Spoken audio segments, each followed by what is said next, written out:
This one is called Vṛkṣāsana tree pose. It's another balancing posture. It's a lot of fun. It's a very simple posture, but it's again challenging at the same time. So to get into, there's multiple ways to get into it, but just to basically show you what the pose looks like, I'm grabbing, you can use your hand to grab your foot, and I'm placing it on the inside of my thigh, my standing leg basically.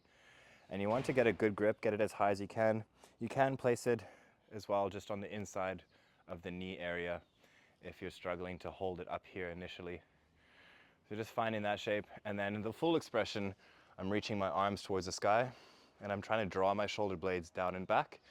Pinkies facing inwards towards each other, thumbs facing outwards, and you can look up towards the sky. Another variation of it is just bringing your hands into prayer, or even placing your hands onto your waist. But again, trying to just visualize as well. Like I like to imagine that like roots are growing from my standing leg into the ground itself to help with the stability.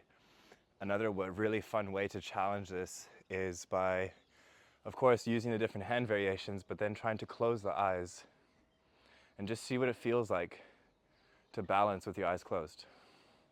And you notice my leg is working so much harder just to stay upright, just to keep myself upright, because I can't use my eyes as an anchor.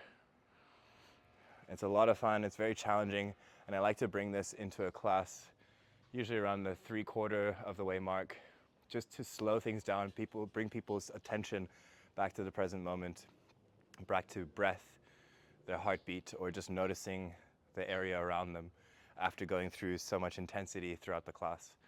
So it's a really, really fun way to just bring everything back to center, back to being grounded. And that's essentially what the pose is about.